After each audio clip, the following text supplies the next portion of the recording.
Hey everyone, it's VM Campos, comic book fan! Welcome to the latest episode of New Comics This Week. This is the show where we talk about the new comics that are coming this week. So, as usual, if you're here live, great, thank you so much for coming to hang out. Chat in the chat box right there. Shout out all the comics that you're looking forward to. I might have missed one or two, so go ahead and chat right there. If you're watching this after the fact, after I've recorded it live, check down on the description for the various chapters to jump to the different companies that you care about the most.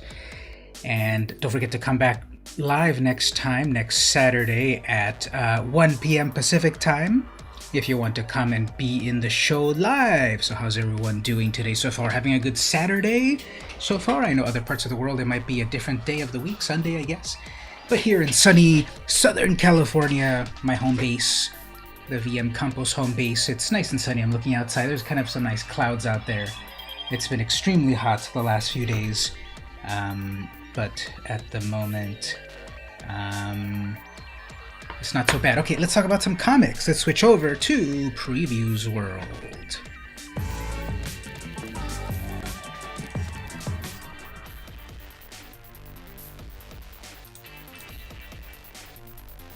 How do you like that transition going from scene to scene where I'm shuffling through my comics? I've totally got to do a live show, I guess, where I go through my boxes of comics just to see what's there for fun with everyone. So, okay, let's look at some comics. We'll start off with Marvel Comics. Here's my first pick for the new week. Now, these, of course, are all the final order cutoff date comics. These are the comics that the orders are due September 7th. So I'm telling you, 2 whole days before these are due. If you want to guarantee your copy of these comics, the physical comics of course, you've got to order them by this time. And of course you've got to order them so that your comic shop gets the order for you and stay in business and help the comic industry and so forth. So tell them VM Campos sent you. Shang-Chi number 1 of 5. So in this show we often focus on issue number 1s.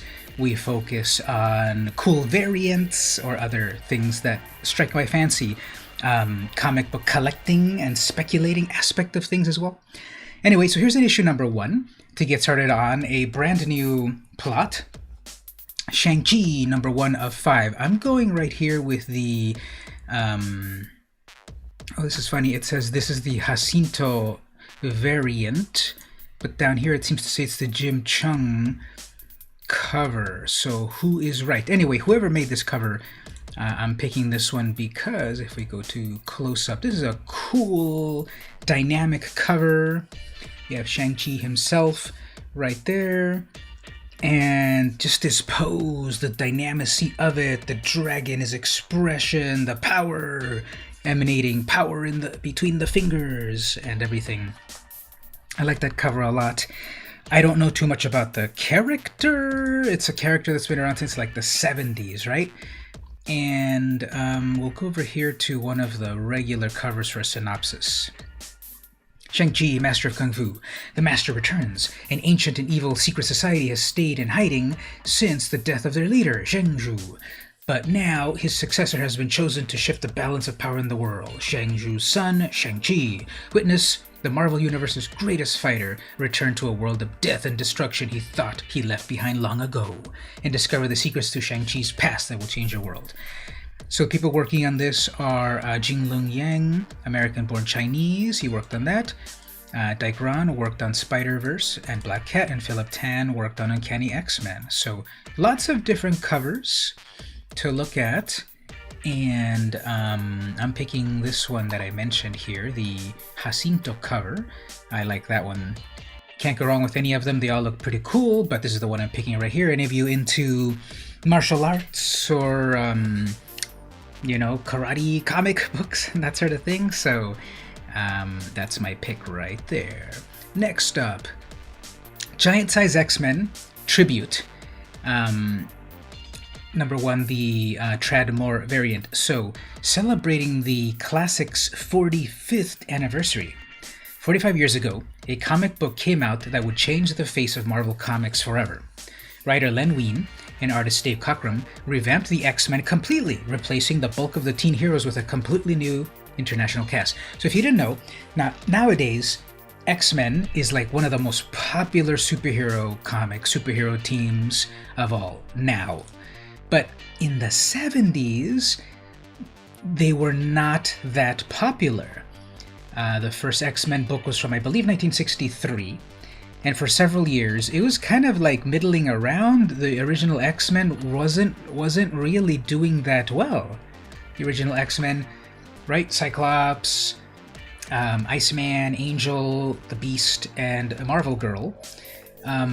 They weren't doing that well by the late 70s. It got canceled, actually. So there was a time when the X-Men books were canceled. There was only one, and it was canceled. So in 1970, 45 years ago, they started it brand new with a brand new set of characters. And who are these brand new characters that took over the new X-Men? We had Storm, Colossus, Nightcrawler, Warpath, I believe that character's name is there, Cyclops, and of course Wolverine. So Wolverine had recently been created. He came out in Incredible Hulk number 180. And they restarted the X-Men books with a brand new giant-sized X-Men number 1, senses-shattering first issue. 45 years later, we've got a tribute to that issue. And what's really cool here is it shows here this legendary one-shot, blah, blah, blah. Now, 37 of Marvel's top artists come together to recreate this epic story, each redrawing one pulse-pounding page in tribute to this Marvel masterpiece. It's $5.99, and this is really cool. It's like different. Let's see, there's a little video actually that we can see. I'm gonna have it muted just because I don't want to get demonetized. But see, that's the original cover right there, and then now we're going into the new. So in 1975, now they're revamping it. Let's see if they show any interior art. So this is, I like this concept a lot. They're taking this classic issue number 1 that changed the comics industry, and they are having a bunch of new modern artists, or classic artists even, to work on one page of the book to really revamp it. So we're just kind of seeing the interior art. We're not, I mean the classic art, we're not seeing any of the new modern art. Oh yeah, there we go, there's a little bit of it there. Oh yeah, there we go. So the new colorization of nowadays, taking that, making it nowadays like that. So yeah, I like this. And there's a lot of history in this. So I'm going over here with the Trad Moore cover. There's different artists doing the cover, of course. There's always a bunch of variants, but that's another pick of mine right there. Giant Size X-Men. What's the official title of this? Giant Size X-Men Tribute? Is that what it is? Oh yeah, Tribute to Wine and Cockrum. So, okay, that's a pick. Moving on. Any X-Men fans out there that you read this on the reg? Next up, okay, I'm not actually picking this. I'm just bringing it to your attention so that I can go into a mad rage about what is this. Fantastic Four number 24. Fortnite variant.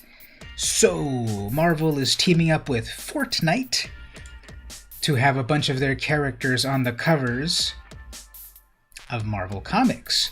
Now, grumpy old man time right here, with a caveat. I think there's a great variety of comics. I think comics could be for everyone. I'm all for diversity in comics, and I think there could be, and there should be, comics for everyone. And I don't want to disparage anyone's love of comics and how they love comics in their own way. And this is just me. I hate this. Dr. Doom battling this Fortnite character. I don't know Fortnite at all. I don't know who this character is. It looks like a Transformers ripoff or something. Thundercats, Voltron ripoff guy. I don't know this character at all. I like in isolation Fortnite in terms of, oh, look at this cool character with like this weird like ripoff of My Little Pony and this other character and him and her and all like that. I kind of like the variety and diversity of the Fortnite characters, and like their dancings are funny, I guess. I don't know anything at all about Fortnite. I know they have huge tournaments and all of that, but I don't want to see Fortnite on the cover of a Marvel comic. Perhaps if the Fortnite characters are in the comic book, I'll accept that, because then we have a real story, not just a shameless self-promoting thing. And if this were real, Dr. Doom would have destroyed this character with like the flick of his wrist. Dr. Doom is above all, cower before him, and this is just hilarious. This is the photo taken moments before disaster, because this character is completely dead if you're going to go up against Dr. Doom. Come on. And there's a bunch of these other covers that Marvel is doing for the following month. Yep, so this is not a recommendation unless you like Fortnite, I guess, and Fantastic Four. And variants, maybe I would pick it if we're dealing with, collecting and speculating. A Fortnite / Marvel book, maybe. Story-wise, I don't know what's going on. I'm not really reading Fantastic Four at the moment, but we got Dan Slott on it, of course. Paco Medina is interior artist, and then this is a Nick Bradshaw variant cover. So yep, Fortnite. And there's some other ones too. I saw She-Hulk's cover. She was holding one of the guys as well, tossing him into the sun or something. Moving on. Immortal Hulk, Threshing Place, #1. So here's a brand new Immortal Hulk comic to get into. So the Immortal Hulk series has just been like killing it. It's been an amazing story, and just people have been loving amazing Immortal Hulk, and it's been pretty valuable in the world of spec. So here's a new issue #1 of this to get into. Jeff Lemire is the writer, and Mike Del Mundo is the artist. I love Del Mundo's work. I fell in love with it when he did Weird World a few years ago after Secret Wars. He did the classic Weird World, and then he did the Secret Wars Weird World with the female character. I love them both. I loved his covers. I loved his interior art. He also did, he does a bunch of stuff. He did Vision. He did the Vision comic that also came out. Anyway, he's working on this brand new Immortal Hulk book. Here's a close-up of here. To be honest, I kind of don't like the design of the Hulk right here. I think his head is like incredibly big and weird. But I like everything else about it. His bloody knuckles. And he's holding on to this cute little hair clip. And I just love Del Mundo's art style. This is pretty amazing. So, two of comics' most imaginative talents unite for a Hulk tale like none other. There's a monster raging in America's heartland, and it's not the Hulk.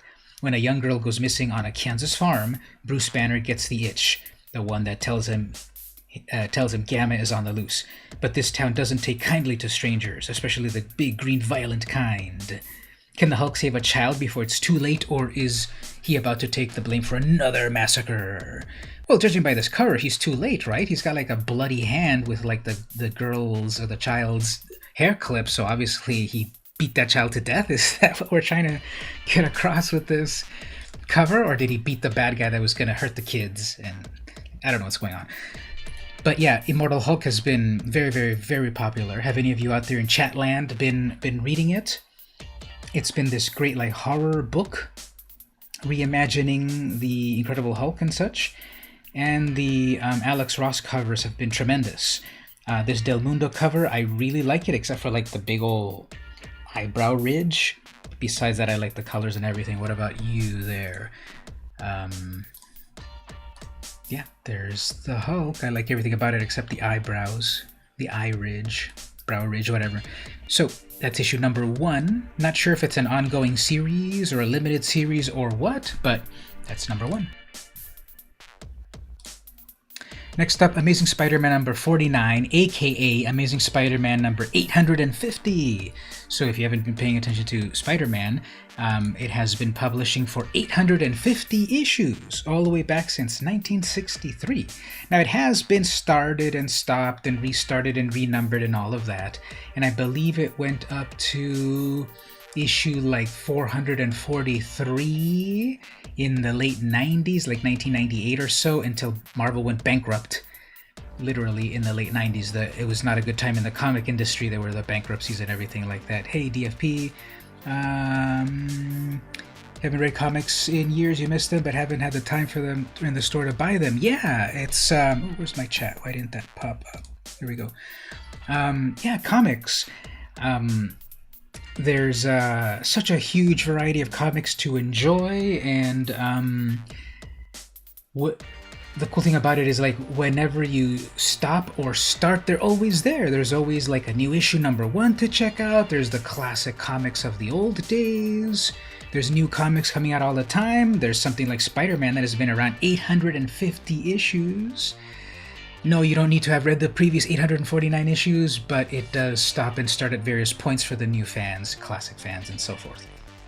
So anyway, here's one of the many variant covers, actually. If I go look at it over here, let's look at it over here.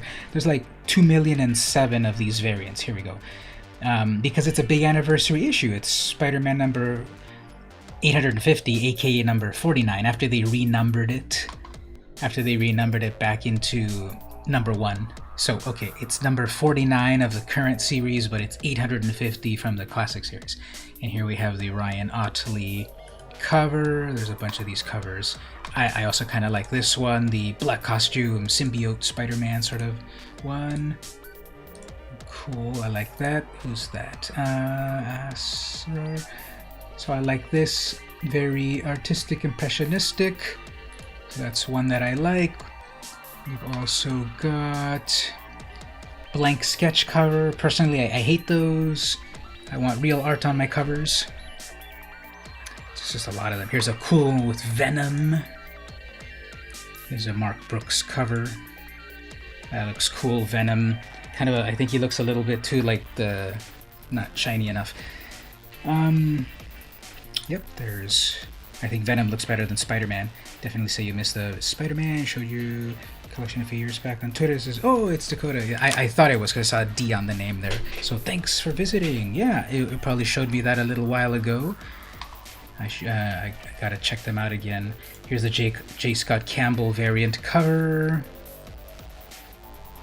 And the one I'm picking, Scotty Young cover. There's a lot of variants for this because it's a momentous issue. The one that I'm picking is the Bruce Timm cover. This is the one I'm going to be buying. As a matter of fact, I got to make a note of that to call my shop. I'm following my own advice. Call the shop. So I'm picking this comic. It's Bruce Timm. He co-created Batman the Animated Series back in the 90s. And his style is this cool cartoony style that I really like. And here we got Mary Jane in this really cool like silver disco ball outfit. And then there's like Norman Osborn freaking out. Or Harry Osborn, I guess. And then Peter Parker, and Gwen Stacy's like not impressed. So close up right there. So this is the one that I'm going to pick up at the comic shop, and it's issue 850, another milestone. As if things weren't bad enough for Spider-Man, with Sin Eater's reign of terror reaching a riot level, the Green Goblin is back. Spider-Man can just not catch a break. So that's one of my picks right there. Coming up, Spider-Man number 49, Bruce Timm variant cover. I'm going to put it up on my wall right over there so that it's on camera all the time, because that is a cool cover. Next up, let's move over to Image Comics. Here's a brand new issue number 1 to get in on the ground floor. Department of Truth number 1. Now, just let's look at this cover first of all. This cover is so cool. This is Jenny Frison. I don't know how to pronounce her name. Jenny Frison. So this is from Image Comics. This is an amazing cover. I love the stark black and white and red of this cover. I love the character here, the Betty Page bangs, the Audrey Hepburn sort of style, cool glasses, I know all about that, beautiful lipstick, and then like the little pose of the hands, and then just red, and then like pale skin, and then what's this weird symbol over here? Department of Truth, United States of America. So conspiracy nuts, get on this. Okay, James Tynion IV is the writer. Martin Simons is the interior art, and Jenny Frison is the cover artist. Series premiere. Cole Turner has studied conspiracy theories all his life. Now, little rant right here. I prefer the term more like conspiracy rants than conspiracy theories. The problem with modern nowadays is like the flat earther psychos and the anti-vaxxer psychos and all of those psychos that are into these conspiracy rants. You give them even a modicum of legitimacy by calling them theories. Because in the world of science, theories in the world of science are more than just someone throwing out an idea out there. Theories in the world of science can be experimented and peer-reviewed and so forth.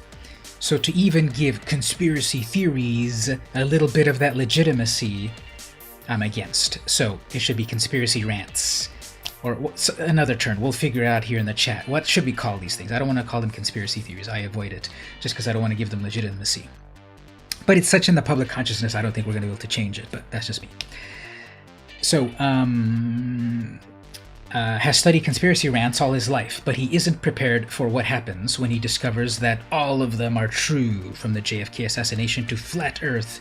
See, again, don't call it a flat Earth theory. This is like, theory. It can actually be experimented upon and proven or disproven. Some of these really psychotic rants cannot be proven, so don't even dignify them by calling them theories.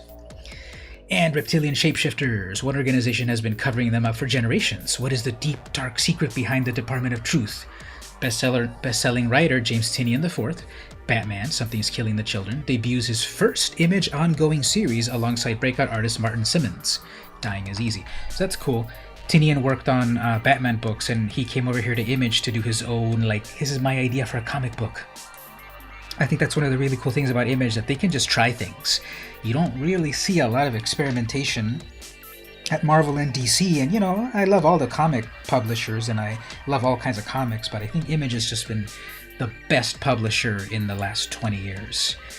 After they tried to, after their original founding in 1992 and just was part of the glut of superhero books, I'm glad that they've just gone through such a variety of types of comics. Saga, Bitch Planet, The Walking Dead, I Hate Fairyland, Ice Cream Man. They've just created Sex Criminals. They've created so many comic books that are so interesting nowadays. I think for comic connoisseurs, Image is the favorite comic publisher. For the general public, it's Marvel and DC. There's nothing wrong with that, but here's a brand new issue number 1 to check out. This is the cover that I'm picking here, the Jenny Frison cover. And there's another cover over here. This one's also really cool. They're doing these other kind of they're also doing these other, this is from the interior artist.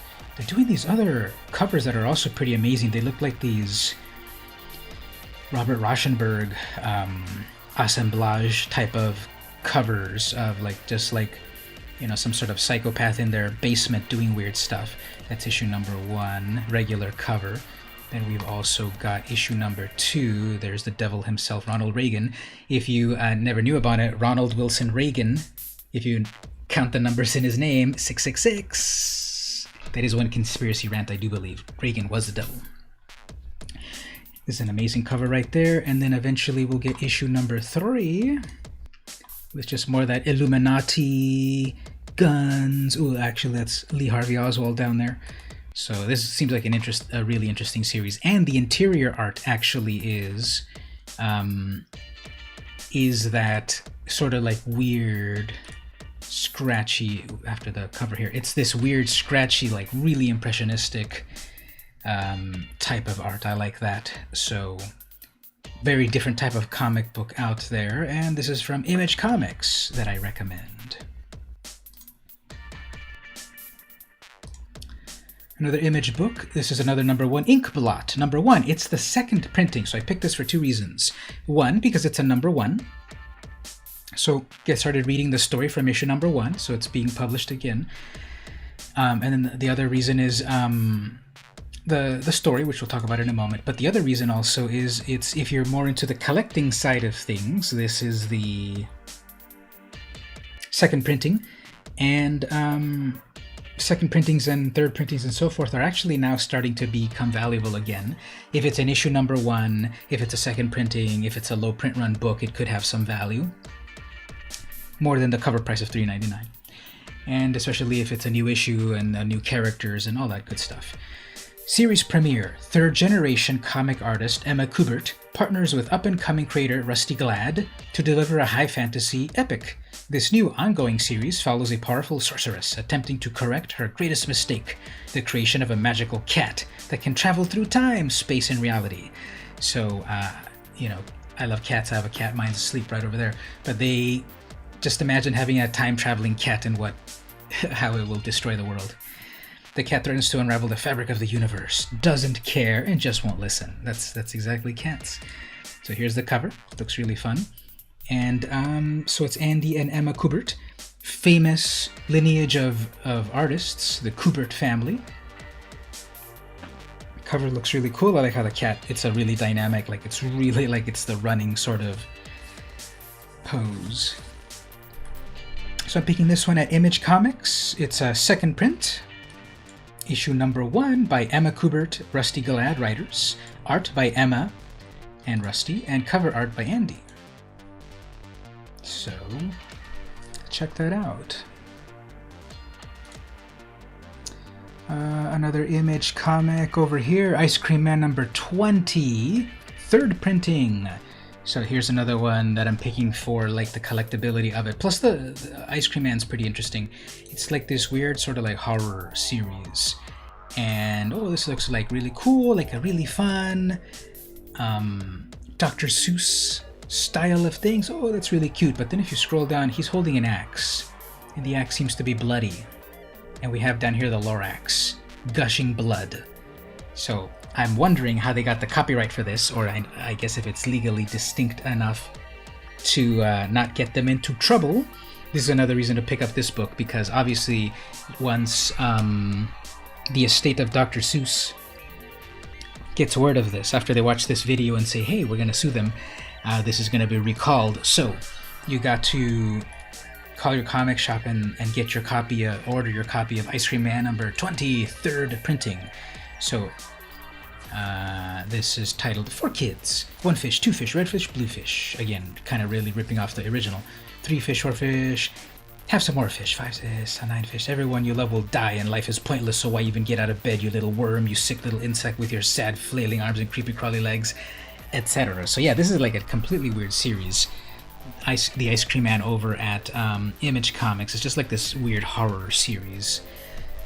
Maxwell Prince is the writer, Martin Morazzo is the artist, and Chris O'Halloran as well. So let's just take a quick memory lane down the various covers of this series. So issue number 1, well, that's a second printing, but there's the Ice Cream Man with a scary spider on his back. We've got this one over here, not too creepy. I got these other ones, some sort of bar.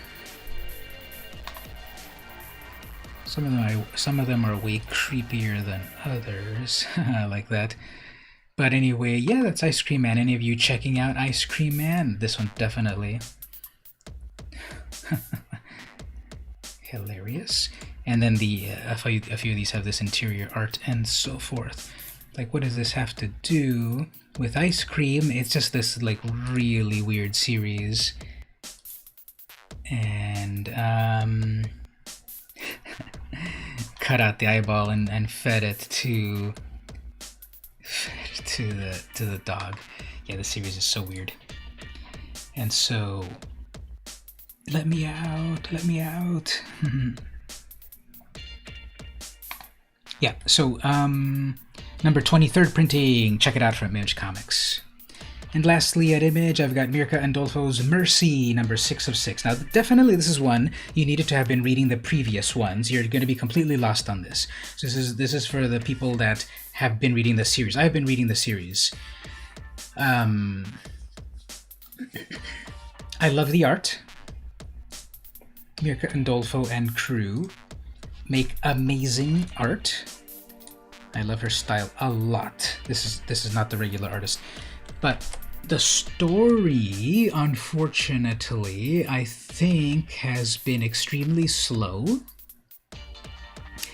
Even though it's only a 6-issue series, I feel like they they look at a certain plot point and kind of forget about it.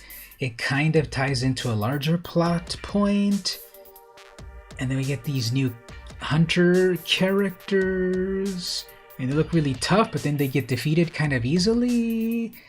Like, I don't know, I just don't feel the plot has been working as well as it could.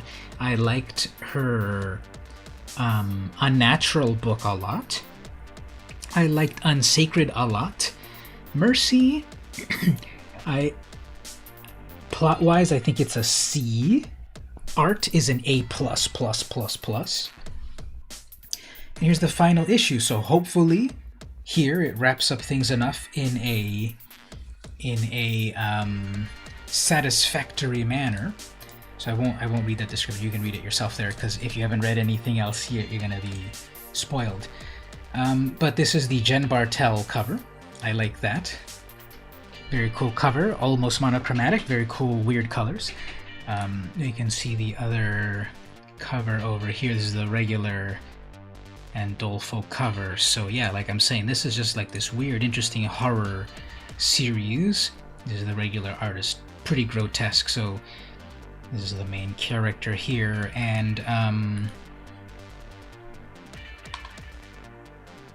let's look here. So here's like the first issue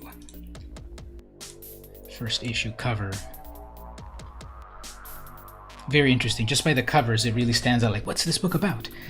Spoiler alert, I'm not loving the plot, but the interior art is amazing, so check it out.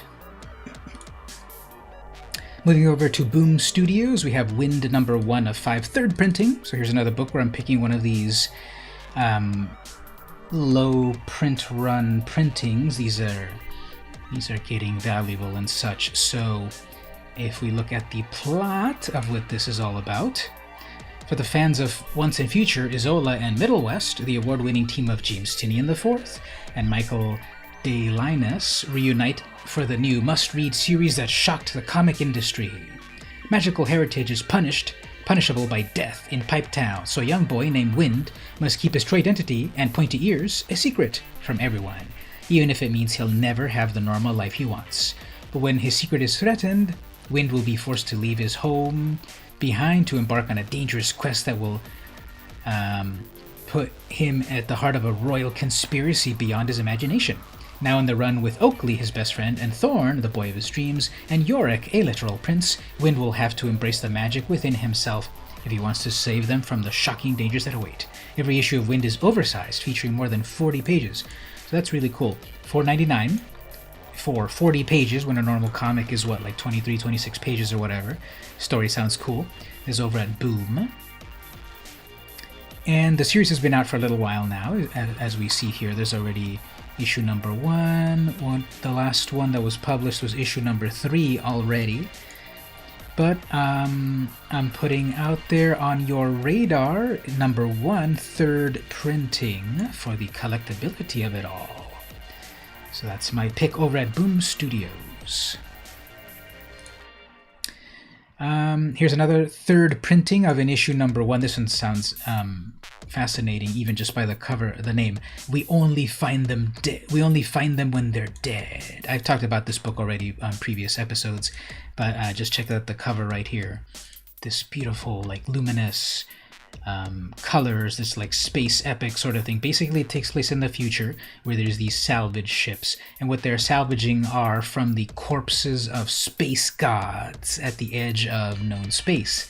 So in the future, humanity has to scavenge for what it needs, and it gets them from the corpses of these gods in space.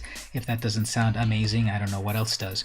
And then the interior art is like this really, really nice. Look at that, those expressions and the colorization and the design of things. The interior art is great. Look at that ship and the high tech and all of that. So this series has been out for a little while.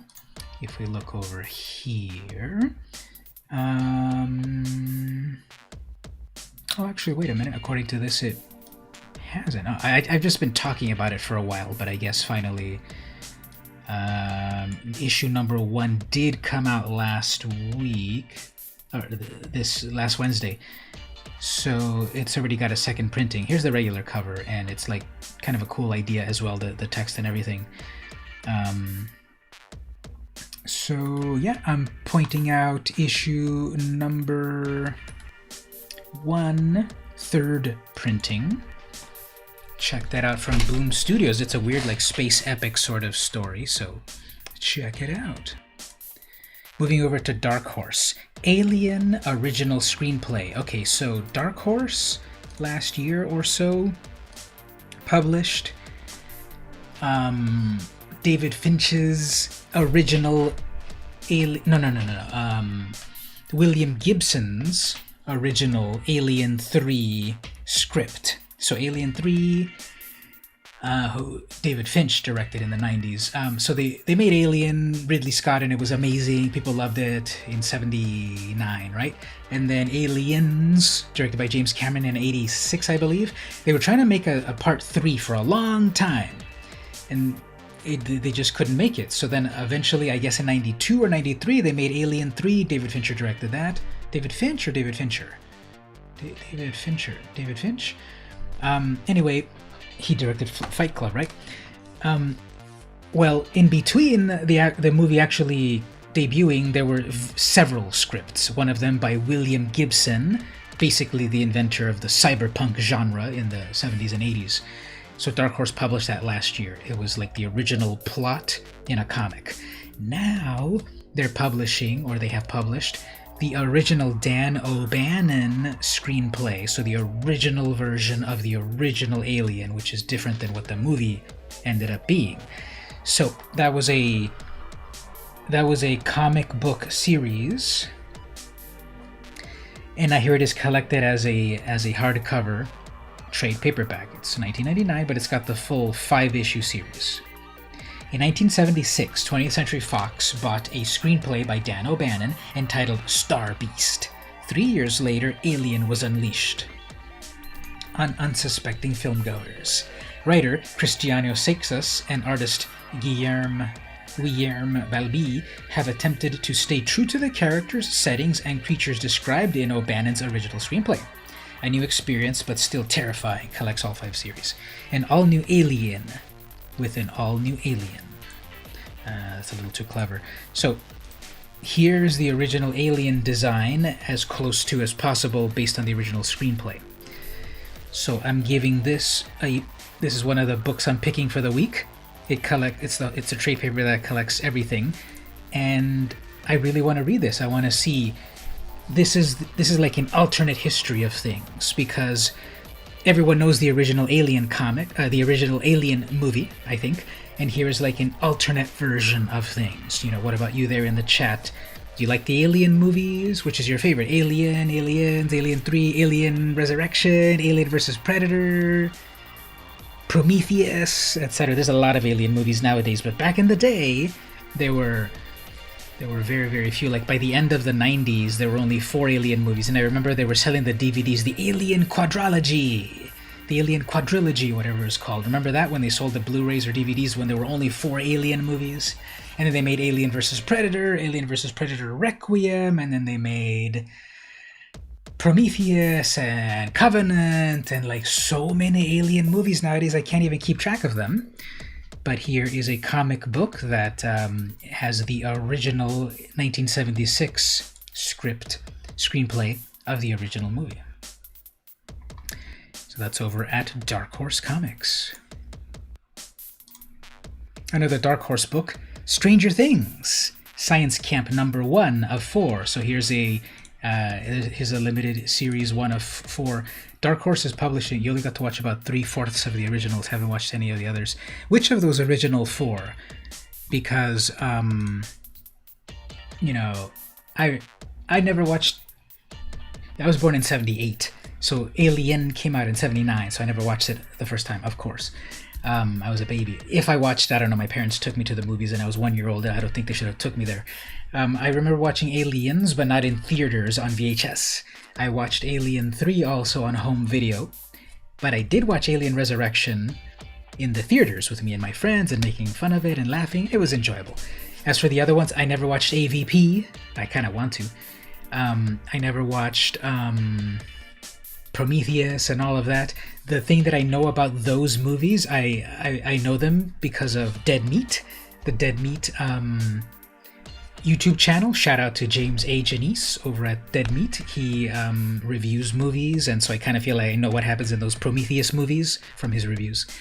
You never saw the original Alien? Yeah, check it out. It's like a product of its time in terms of it invented something brand new, but it was still like a monster movie in space, and I gotta check it out at some point.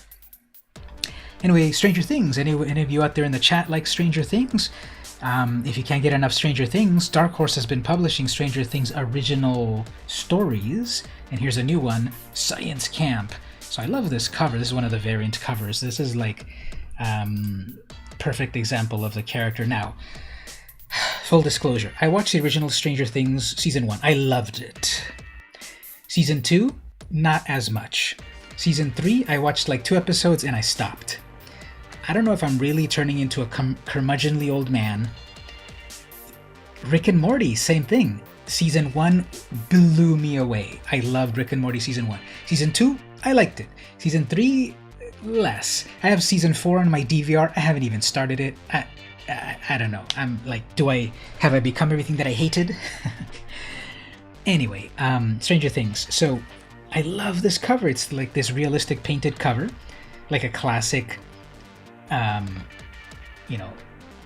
young adult novel from the 80s, the 90s or whatever. Perfectly painted. This is cover art by Kyle Lambert. Jody Hauser's the writer. Edgar Salazar. Dustin arrives at Camp Nowhere to navigate the new social hierarchy without the support of his Hawkins adventuring party. While also faced with nerdy bullies, a new menace haunts the young scientists and camp counselors. A mysterious figure with sinister intent arrives to disrupt the serene woodland scene. The solution won't take rocket science, but Dustin will have to get on the same wavelength as the other campers before tensions reach a boiling point. Comic book tie-in for the Netflix hit show Stranger Things. So there's a few different covers on this. Here's the other cover, which I also really like. This looks like a classic scary terror at Camp Nowhere. This looks like a classic low-budget novel or VHS cover. Now, back when I was little, I used to be so scared of horror movies. And just by walking down the video store lanes in the horror section, and if I ever saw those covers, I would have nightmares that night. If I saw this cover when I was a little kid, I'd have a nightmare for a week. It is pretty weird and trippy. So that's issue number 1 coming at the end of the month, so order it now. And then there's issue number 2 coming out eventually. That's another nice cover. And then number 3, that's another pretty cool cover right there.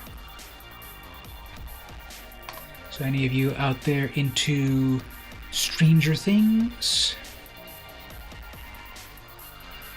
I think it was a cool pastiche of 80s tropes. Like if you lived through it like me, it's recognizable. If you didn't live through it, it kind of feels like, oh, I like this and I like that, and I don't know why, but I kind of like this and that. There's a lot of younger people that are into this nostalgic stuff of the 80s and 90s, even if they didn't quite live through it. It's just kind of like that's what the culture is at the moment, and that's cool. Stranger Things is definitely nostalgia pastiche. All right, next book. Let's look at here from Dark Horse. We've got The Seeds. Now, I was picking up the single issues of this, and I don't know what happened, but it kind of like ended or got canceled, or I don't know what happened. But here it is collected completely. So I guess they thought, let's just collect the whole thing and publish it instead of publishing it a month at a time. You watch the first 2 seasons of Stranger, but haven't had the desire to watch anymore. Yeah, exactly, right? It was like, this is something new and interesting, and it's familiar.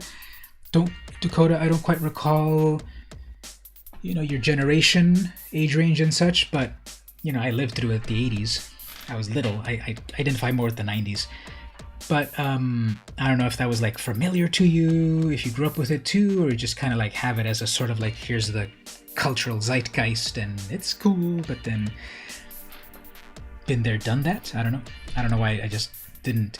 My friend and I, we were watching it, and she and I liked it a lot. Like, I introduced her to it, and like, yeah, let's watch season 1. We binged it and we loved it. And then season 2, and it's still pretty cool. Season 3, I don't even know what season their final. Yeah, season 3 was their last season, wasn't it? We just watched like the first season, and the first episode of that first season, and we weren't really like, you're 25, sir. So we watched that season, and we watched that first episode, and we just looked at each other and okay, I guess let's watch episode 2.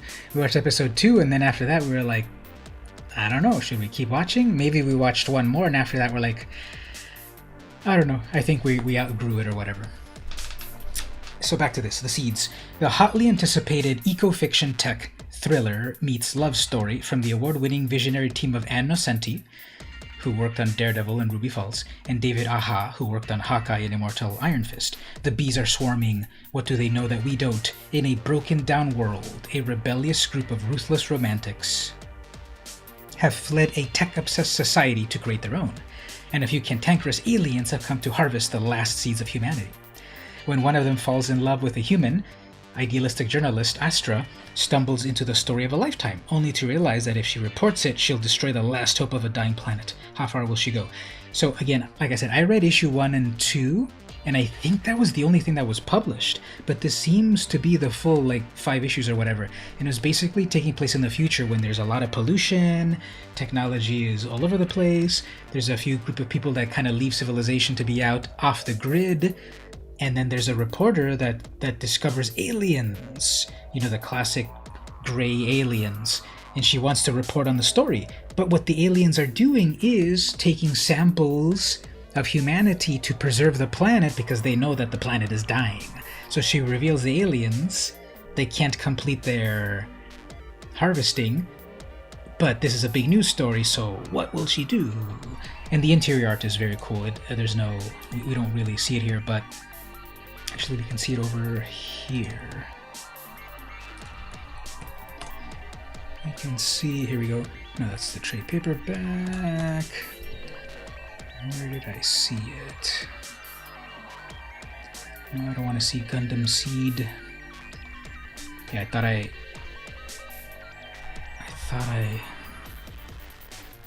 oh, well, never mind. Anyway, the interior art of that is still pretty cool. And that's over at Dark Horse Comics. Moving to IDW, here we have The Crow, Leith. I still don't know how to pronounce this. Lethy, Leith, what do you all think there in the chat? How do we pronounce this? Leith? Lethy? Leth? The Crow Leth. The Crow Leith. Anyway, here's The Crow. So I watched that movie, the first one, back in the 90s. I thought it was very cool. R.I.P. Brandon Lee.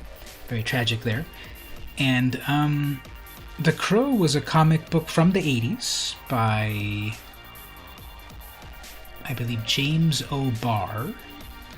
And this is one of these independent comics of the 80s. These black and white this is one of the genres that I like. Black and white independent comics of the 80s. And this is one of these comics that this guy O'Barr, James O'Barr, he published it over on Caliber Press, I believe. And little by little was like an underground hit, and eventually became a movie. Can you believe it? That's the dream of a comic book writer. Make a comic book, and one day it's a movie on the big screen. And back in the 80s and the 90s, that was even more difficult. Nowadays, when we have a new comic book movie every month, back in the 90s, in the 80s, what were the comic book movies? There was Blade. People don't remember that Blade was one of the first Marvel movies to start things off in the 90s. Wesley Snipes. People don't remember that there was, before Spider-Man in 2001, what were back then, there was a Punisher movie, there was a Fantastic Four movie in the 90s, there was The Crow. People don't realize that was a comic book. There was Men in Black. There's been comic book movies all along. Anyway, here's a brand new Crow series. Tim Seeley is the writer. Ilias Kiriazis is the writer, and this is a Peach Momoko cover. Peach is a superstar cover artist at the moment. All of her covers like totally sell out as soon as they're published. And so here we have a second printing of an issue number 1 of a coveted artist. So this is one that I'm picking for it being a number 1, but also for the cover art and the artist, and a second printing. This one's going to be money in the bank, because we've also got Tim Seeley as the writer, we've got Peach Momoko as the artist, and it's a second printing. So he is Null Narcos, popular performer in the Freak Chic circus sideshow, able to endure horrific violence on his body without pain. But outside his nightly shows, Null is a blank slate with only faint but disturbing memories of who he was before revealed. So, yep, issue number 1, $3.99. This series has already been out. All of these covers are pretty cool. All of these Peach Momoko covers. Really cool. So any of you out there ever watch the Crow movies? There was that one Crow movie like in 1991 or 2 or something. And they did some other ones, the Crow City of Angels, I think, with a different actor, of course. I think there's maybe like 3 Crow movies in total or something, and there's been Crow comic books, of course, in the 80s, the 90s, and the 2000s, and here's the most recent one.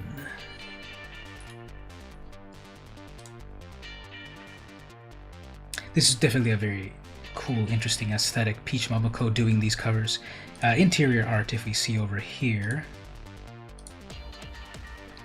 Interior art's a little bit more, you know, regular style of modern comic art. I really think it's more about those covers. We have like some sort of striped tiger girl. Anyway, yep, so the Crow Leith. IDW is also publishing the first Star Trek Deep Space Nine book that has been published in 10 years, literally. Star Trek Deep Space Nine Fool's Gold, published way back in 2009, back in the old days, was the last time a Star Trek book was published for Deep Space Nine. Everyone loves Discovery and Picard and all of that, but the best Star Trek of all, of course, is Deep Space Nine. I've watched the complete series several times. I finished my last rewatch of it. When did I rewatch it last? Sometime like in February. And it's an amazing series. It was like the black sheep of the world of Star Trek. It was like very edgy, it was very dark, it was very interesting, but still hopeful. This is one of the reasons I don't like the modern Star Treks. They're too cynical, they're too dark. Yeah, fiction and pop culture reflects real culture, but I think there's an importance to having optimism for things in pop culture. You don't have to have the mirror to life about negativity. The original Star Trek was about optimism. The original Star Trek in the 60s debuted at a time when the US and Russia were going to destroy each other with nuclear weapons. And this show came out in 1966 about the future, where we've transcended nations, where we've transcended racism. We had a crew traveling the stars to boldly go to new civilizations. And it was a multicultural crew. There were women, there were Asians, there were aliens, there were Russians. There was everyone on this ship, and that was the original idea of the original Star Trek. The Next Generation, same sort of thing. Multicultural crew, exploration, bettering yourselves, etc. The modern Star Trek, on the surface, it's still diverse and multicultural, and we finally have a gay character ever, but it's just too dark and cynical and mirror universe, and that's one of my rants. Anyway, the good Star Trek, the last good Star Trek Deep Space Nine. So we got a brand new comic book about it. This is issue number 2, or number 3 actually.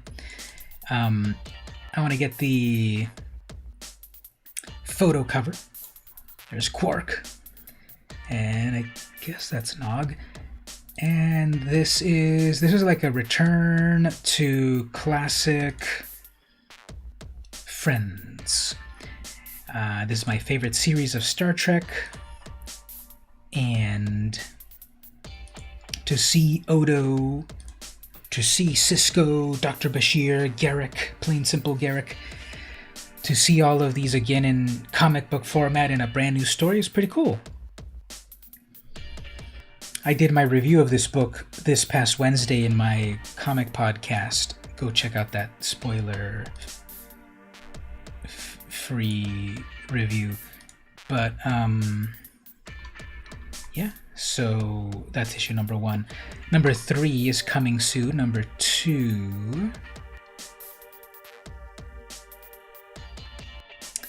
Number 3 is coming soon, so that's the one I'm picking.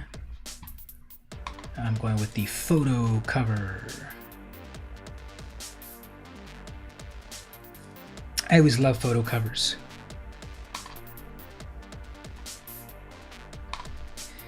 Okay, as we wind down, here's a few more books. Okay, so Gold Digger number 277 from Antarctic Press. So Antarctic Press is one of these independent comic companies that's been around now 35 years. Props to Antarctic Press. It's very hard to stay in the comic book industry, but Antarctic has been around longer than Image Comics. They've been around 35 years. They publish a lot of like under-the-radar books. They publish a lot of parody comic books, tech kind of comic books, and so forth. Gold Digger 277 by Fred Perry. So talk about a success story. This is one of these comics, very underground, very not known in the world of comics, and it's a cool pastiche of tropes, high-tech stuff, furry stuff, sci-fi, adventure, just it's a little bit of everything. The original Gold Digger was from this early wave of furry comic books in the early 90s, and it was Gina Diggers and the other character, I forget her name. They were like Indiana Jones travelers going around the world finding artifacts and having adventures. This series has morphed into so many different things now throughout the years. Here we have the character plus like a Gundam mech, and it's like, I guess, Irish, St. Patrick's Day themed or something. Fred Perry's art has improved throughout the decades, definitely. It's this sort of anime-manga style that it's like Antarctic Press was like one of the first comics that was bringing manga, the anime aesthetic, to the US way back in like 1986. They were one of the first comics that was publishing that. It was an American style of Japanese animation. Back in the 80s, you know, the general populace didn't know Japanese animation. Eventually in the 90s they called it Japanimation. And then of course the true terms of anime and manga. So Fred Perry has been publishing his book for a long time. That is one of the longest published independent comic books. It's up there with, you know, Cerebus, published by Dave Sim since, you know, from 1979 to 2004. And then Spawn reached 300 issues just a few months ago. Now they're at 310. So that's a record-breaking comic book, literally. And then Gold Digger is another comic that is independent and long published. As Dreadwing's time horde sweeps across the planescape, epic heroes and primordial demigods fall one after another. But there is one hope, a super team that existed during the first cycle of time. The first cycle's Voltron force survived their hibernation. Can Brianna wake them in time to beat back the ultimate draconic douchebag? So again, this is such an amalgam of ideas and concepts. Here we have Voltron. It's not Voltron. It's Voltron or Voltron. And just a kind of a weird collection of stuff. I like the cover. It's fun. I like the pose of it. And I like Fred Perry's art. So view all items in this series. It's going to have 270 issues of things. So yeah, just kind of going back. See right here, this is a ripoff. I mean, this is a loving homage to Army of Darkness. One creator, 275 issues plus extras, plenty of gas left. Yeah, that's a complete homage to Trapped in Time, Surrounded by Evil, Low on Gas. That was the Army of Darkness motto. Any of you out there watch the Army of Darkness or Evil Dead series? I have, and I love it. Here we have, Robotech, the SDF-1 back there, and then the Veritech fighters. So this series is always liberally borrowed from a bunch of pop culture stuff. What else stands out here? Just as a classic imitation of stuff. Okay, here we have Optimus Prime and RC. Not really, but we have and then Unicron. Here we have a couple of romance in disguise. So yeah, 277 issues later, and still not sued into oblivion by all of the copyright holders. Legally distinct. She's holding actual first Debt Star bank. And then she's holding the croissants on her head. Hilarious. Yeah, so Gold Digger 277 coming soon. Oh, this one right here. I have this on number 250. This is hilarious. What is this cover? This is My Little Pony Tauntaun style. Chewbacca, C-3PO, Boba Fett, Han Solo, Princess Leia cover, Darth Vader, My Little Pony style thing, Star Credit Union grand opening. Yeah, so if you want to laugh, if you want to see fun art, if you want to help out an independent creator, Gold Digger by Fred Perry. It's been around a long time, since like 1992. And another in the same vein, Ninja High School, number 178 by Ben Dunn, also at Antarctic Press, 178 issues. So this one also started off in the late 80s, early 90s, which was American fans that were checking out this underground Japanese animation that no one knows about and creating their own version of things and independently publishing it themselves at Antarctic. I'm not fully familiar on the chronology of this. If it's at 178 issues, I believe they have started like limited issue number series, 1 through 6, and then maybe they did 1 through 50 and they started renumbering. I'm pretty sure this has also been around for several triple digits, like Gold Digger. But here's the latest Ninja High School. This is another one of these like combination of a bunch of things. It's got kaiju stuff, there's like Mechagodzilla imitation, and it's got the trope of like the high school ninja assassin. There's like a Captain Harlock thing and like a kaijus and all of that. And the last book of the day, Horizon Zero Dawn, number 3. The Peach Momoko cover right here. So, a brand new comic series based on the award-winning game by Guerrilla. Alloy and Talnath return in a new story set after the events of the game. So if you played the game, any of you play the game, Horizon Zero Dawn, I guess. Any of you play that game? Here's the comic book. And this is a beautiful Peach Momoko cover. So, just great style of art. She went a little bit more realistic here than in that Lathe cover. Reminds you a little bit of Princess Mononoke. Really cool style of that.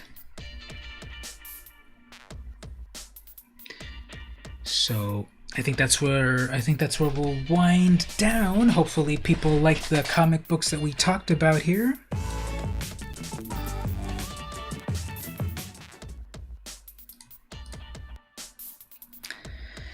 I covered a bunch of comics from the different publishers, various issue number ones, cool comic book covers, interesting books here, maybe books to buy for collecting, speculating, etc. We went on various rants off on different things. So this is the weekly show that I do. Come by every 1 o'clock, 1 p.m. Pacific time to talk about comic books and other pop culture stuff that happens. I also want to hear what you think about things, comic books and pop culture and so forth. So every Saturday at 1 p.m. If you watch the video after it's been recorded, check the description for the chapter stops to jump to the different chapter stops. I'll be back again tonight at 8 p.m. Pacific time to do the Magic the Gathering Arena stream. Come join us there to play some Magic Arena, have fun with all of that. And also don't forget to subscribe on YouTube for various comic book related videos, magic related videos, and other odd stuff like my video about when I tasted some various cheeses, and a video about coffee. I think I'm going to do a video about like how to make the perfect cup of coffee with an AeroPress. I just bought an AeroPress and I'm making some amazing coffee actually. Way better than my French press, unfortunately. I was using that French press for years, and I kind of think that the AeroPress is superior. So check me out there. There's the Patreon there as well, patreon.com/vmcampos. Follow for free to be alerted to everything that I do, or think about pledging, starting at the $1 tier to help support things. Also, I've just reached 1,000 subscribers on YouTube. Big momentous thing. I should probably do some video about it, thanking the fans and everything. I would appreciate, though, everyone in the chat at the moment to tell 2 friends to subscribe to me on YouTube, and then they can tell 2 friends to subscribe to me on YouTube, and then they can tell 2 more and 2 more, and then I'll get to 1 million in no time. This has been VM Campos, comic book fan. Thanks so much for hanging out. Hope to see you at the Magic stream, or if not, see you next week, 1 p.m. Pacific time, for New Comic Books This Week show. See you next time.